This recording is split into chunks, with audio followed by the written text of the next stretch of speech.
Welcome to the Gaylord Specialty Healthcare Podcast. This podcast will feature patients, families, and medical professionals dealing with serious illnesses or injuries and is meant to inspire, bring hope, insight, and a message of belief that life after a traumatic illness is possible.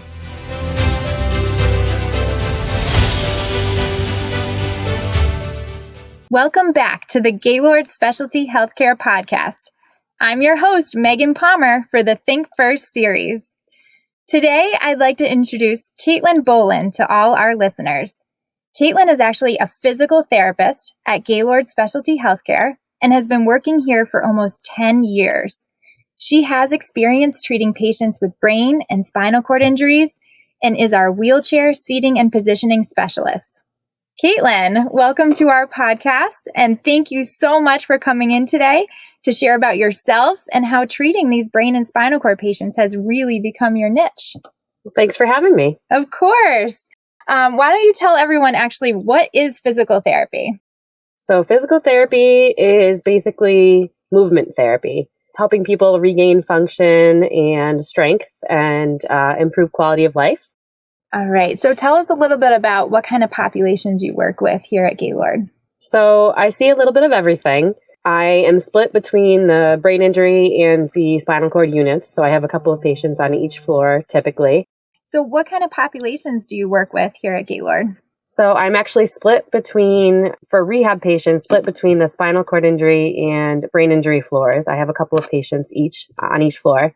I also work with medically complex patients. So patients on ventilators or multiple wounds, things like that. And you love brain injury and spinal cord injury the best, or you would honestly treat whoever as a physical therapist? I would say, yeah, I love brain injury and spinal cord injury the best. And did you always like this population? Did you know you wanted to work with these patients way back in college?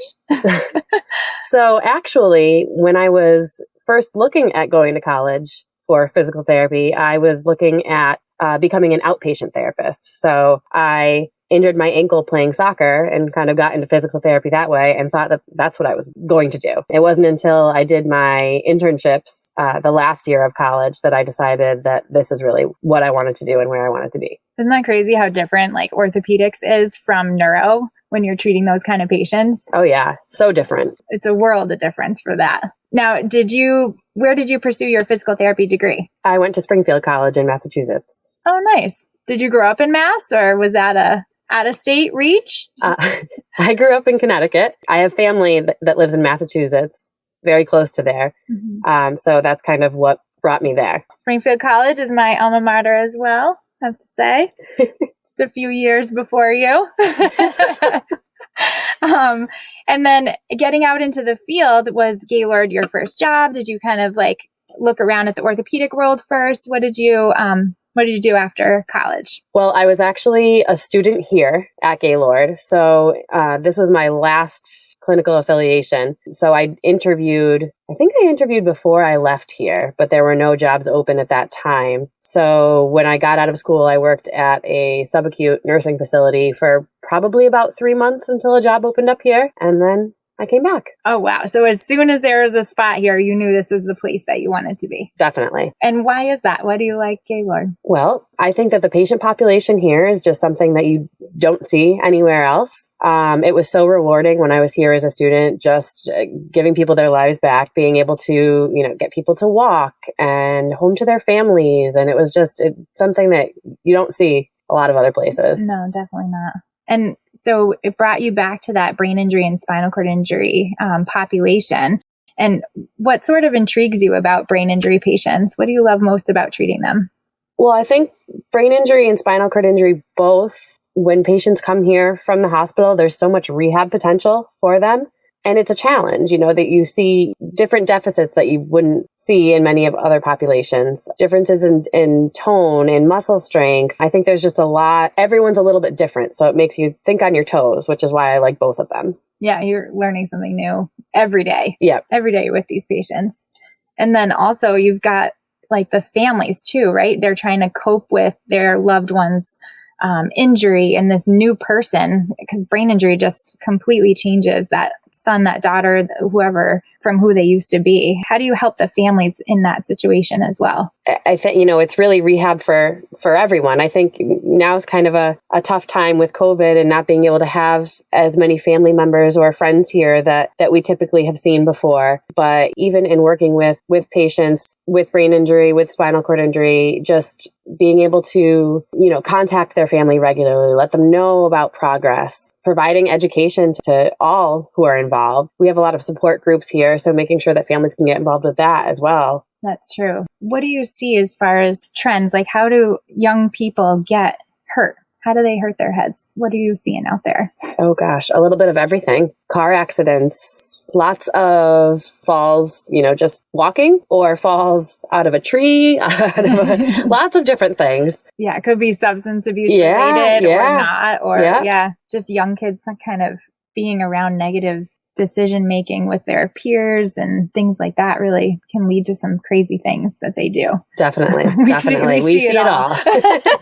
We certainly do. What are some of the tips or tricks that you have to working with someone who's so extremely behavioral or combative, and they're just, that's not really them, but how do you get them to move through those stages and get towards being better? Well, I think it's a little bit different for everyone. I think that one of the, you need a lot of patience, but you also find that, a lot of times I'll think, what if this was me or my family member? Like, how would I want to be treated, or how, what kind of thing would calm me down? So I think it really helps to get to know the person that you're working with and know what they like, know what makes them happy, and have a lot of patience. And that's a great point. Like finding what they used to be involved in or things that they used to like in their own personal life to kind of help them in their therapy session. That is super important. Definitely. Or like having the family too bring in pictures and things that like remind them of who they used to be. Yes, they need the motivation. When do you see the most recovery with these patients?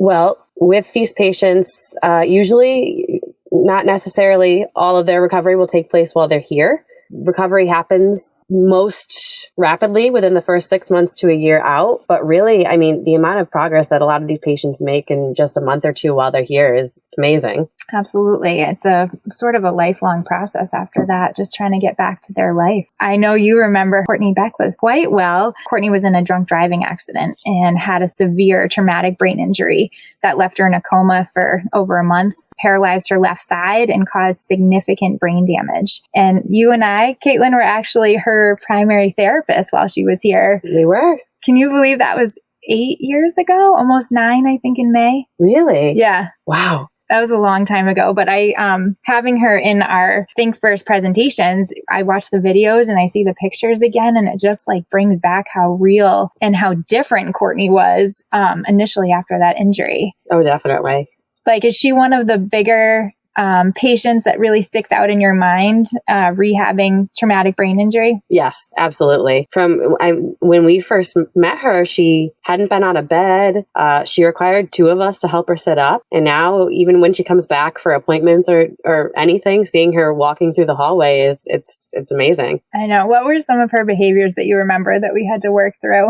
So Courtney had something called a diffuse axonal injury, right? The DAI, where basically when she was in that car accident, when her car stopped, her brain didn't. And it hit all sides of her skull, causing bleeding and bruising all over. Now, we know, right, the brain controls everything about our body. The way we move, the way we think, really greatly affected Courtney's personality, her impulse control, and her behaviors.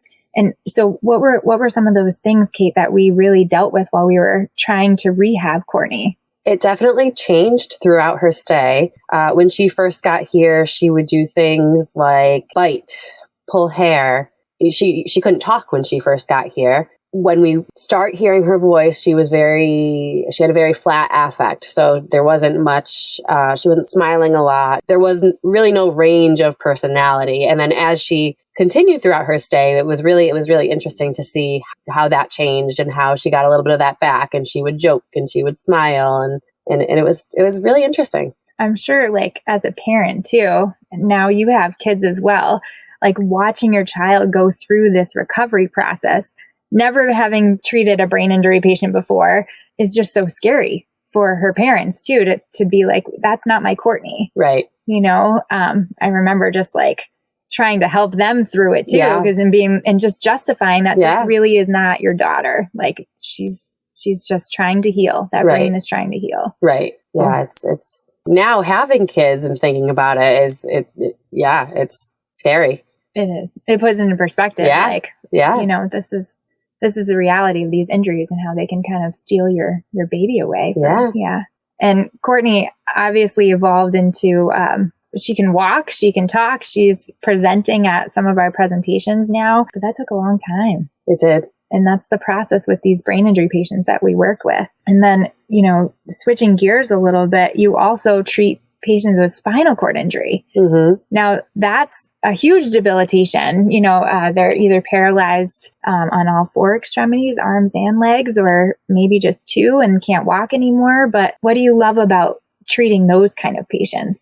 Well, spinal cord injury, there's so many different, again, everybody presents a little bit differently. I will say what I like about spinal cord injury is the movements that you teach are very, very calculated. It's definitely like, it's not just getting up and trying to have somebody walk and move their leg for them or something. You really have to teach people how to use what muscles they do have. So it's very like strategic or specific. Yes, strategic. That's the word. Yeah. So, you have to teach the strategy, and it's really, you're teaching somebody how to get through their daily life and, using only what they have. And it's a lot for them. I think mentally, it's a lot to take it all in and be so new out of injury and then have to learn a whole new way of movement. But it can be very rewarding to help people get back to moving independently. Mm-hmm. And you really have to know your stuff too as a therapist, like what muscles do what movement and how you can use them to sort of compensate for others. And oh yes, definitely. It's interesting now that I feel like in the beginning I had to, look it up. So where, somebody had an injury in the thoracic spine, in the middle of the spine, basically, what muscles might they have and what don't they? And now it's all just second nature. It's great. And that's so different than ortho. So different. Right. Like, ortho injuries, what would that entail? So an orthopedic injury would be like a broken bone or muscle strains, ligamentous tears, things like that. A lot of times, as we know with broken bones, 6 to 8 weeks typically things heal and you have to strengthen your muscles maybe, but usually it's a little bit of a smooth sailing after that. Whereas brain injury, spinal cord injury, and these neurological diagnoses, it's just definitely longer road to recovery. Yeah. Once you're injured, basically you're injured for life. Like, right. The nerves and the way that the brain interprets them and how they move their muscles and body again is just different. It just is not the same person as they were before that injury. Whereas ortho, you're right. You get up and you heal and then you walk, you play sports again, like whatever it is. Right. Yeah. Very, very different. And with spinal cord injury patients, what do you see as the trends for them getting hurt? How do they get these injuries? Oh gosh, a little bit of everything. Again, definitely a lot of car accidents. I've seen like swimming and diving accidents. We see a lot of things that the unheard of. So like a surgery that might have ended with some complications, or again, looking at substance abuse and just bad decisions that people make, or a fall that somebody might have had, and you name it. And unfortunately, like gunshot wounds too. Gunshot wounds, violence. Yep. That seems to be, it's always been big, but it's just, we're hearing about it a lot more. The awareness of it is a lot more. Yeah. And then you actually got your certification in wheelchair seating and positioning, correct? Yeah, I got my Assistive Technology professional is what it's called. So it's wheelchair seating and positioning somewhat, but it's also a lot of communication devices and things like that as far as assistive technology is concerned. Well, that's really cool. Yeah. So like what kind of things do you do for the chairs or things? How do you help people with that specialty? So I do all of the evaluations for custom wheelchairs for inpatients here at Gaylord. I oversee our fleet of custom wheelchairs that we have for patient use. I am the go-to person for anyone if they need any sort of special seating for their patient while they're here. And you have to order a lot of these custom wheelchairs. How does someone actually qualify for one of those? So it honestly depends a lot on diagnosis. Insurance will cover things based on somebody's diagnosis, and then we have to just justify things medically. So if somebody needs a power wheelchair, we would have to make sure that we would rule out why a person can't walk, why a person can't propel a manual chair, and then qualify them for this power chair. That seems to be a difficult job. It is. Again, it's very rewarding though, because you're giving these people their mobility back. So it can be a lot of paperwork and a lot of fighting with insurance companies, but worth it. It's huge. That's a huge part of them becoming independent again. Regaining mobility, being able to come, just even seeing them in and out of the gym by themselves from their room down to the gym and back is a huge eye opener and a big part of being independent when they've been stuck in a hospital bed. Absolutely. For so long after their injury. Yeah. Yeah, these people are amazing. The things that they can do and the things that we watch them do, it's still incredible every day. Definitely. And so we had mentioned earlier, you're a mom of 2 now. Yeah. Correct? Yeah. Yeah. We got little ones. How old are they now? 3 years. And the other one is 10 months old as of today. Oh my gosh. Yeah. Happy birthday, Carter. And how do you think treating patients with this diagnosis has influenced your parenting? Oh, wow. Well, I think that it's taught me to have a lot of patience. Again. That's a good point. Yeah. Again, with my kids, it's also made me, I guess, not take things for granted. You see how things can just get ripped away from people very quickly. And I think that it really makes me cherish what I have. And I also think that, you just want to keep your kid in a little bubble. You hear all these things that happen and you're like, wow, my daughter's 3, but when she's 16 and driving, I am following her around. No car for you, no keys. Exactly. Yeah, no, it's true. You have to weigh benefits of knowing about this information and seeing these patients, but also just living your real daily life. Right. Yeah, that's a tough one. Yep. I feel the same way. And is there any favorite patient story that sticks out in your mind that you have that you really want to share with us? Oh gosh, I have a lot of favorite stories, a lot of favorite patients. Courtney's always a top one. She really, she made a complete turnaround. She is just amazing in everything that she's doing now. And I love that she's using her brain injury to teach others, which is great. I recently had a patient discharge after being in the hospital for almost a year and was able to return to her 2 young kids that she had at home, walking, climbing stairs. It was amazing. She is one of the hardest workers I have ever met. Every day she gave it 100%. What kind of diagnoses did she have? She had a very complex medical history, but left her with severe weakness to the point that when she got here, she could barely move her legs. She had wounds all over her feet. And I think when I first met her, because she actually started here before I came back from maternity leave. And when I first met her, she was just working on getting up to standing in the parallel bars for the first time. So it was amazing. And that's why you do what you do, right? Yeah, absolutely. Would you recommend physical therapy to other listeners out there who might be searching for a career, looking into the healthcare field? Absolutely. I think there's so many different avenues within physical therapy. You don't have to work in a hospital, but I would obviously recommend it. But there's so many different things you can do with it.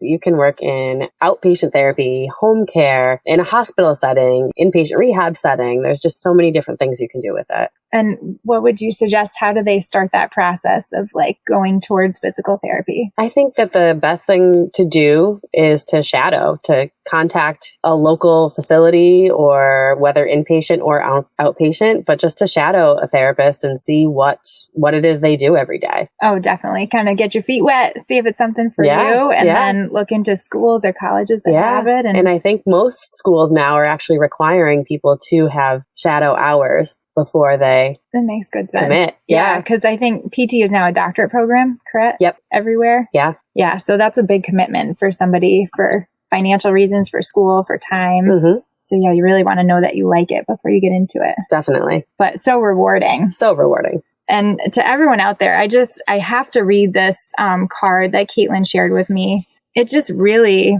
sums up how much of a difference you make in people's lives and what you mean to them as a physical therapist. You know, you're not only their therapist, you become part of their family and their recovery and like this big chapter in their life when they're dealing with something so awful, to make something beautiful out of it. Definitely.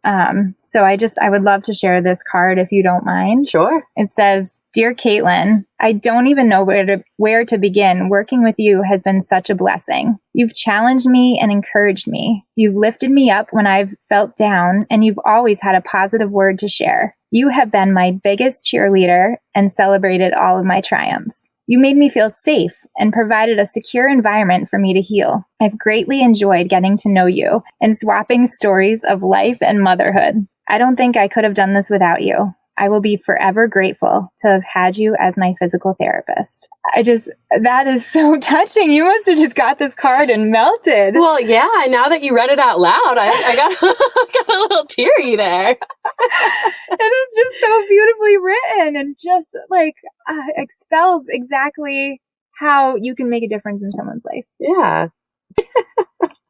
Yeah, so after hearing this out loud, maybe it was easier when you read it to yourself. Yeah, I think it was.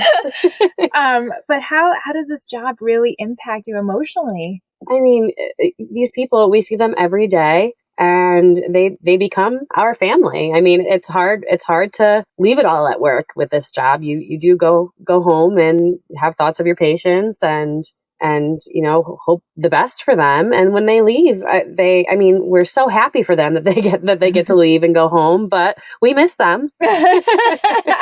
Yeah, you're like, now it just ends, right? Yeah. You have to sort of let them free, like a little bird, you know, flies out of the nest. Yeah. I'm always like, here's my information. Please reach out and let me know how things are going. I want to hear from you. Yeah. And that's the amazing part of what we do. It keeps us coming back for more, right? Yeah. Yeah. Well, Caitlyn, that pretty much sums up like exactly what I feel from you too, just working with you every day upstairs. And I'm so happy you got to share it with all of our listeners out there too. Me too. Yeah. So thank you so much for coming on. And we hope you guys all enjoyed this podcast series about physical therapy. And we hope to hear from you again soon. Well, thank you for having me. You're welcome. Thank you for tuning into the Gaylord Specialty Healthcare Podcast. We hope that you will join us again to hear more stories that bring hope, insight, and a message of belief that life after a traumatic injury or illness is possible.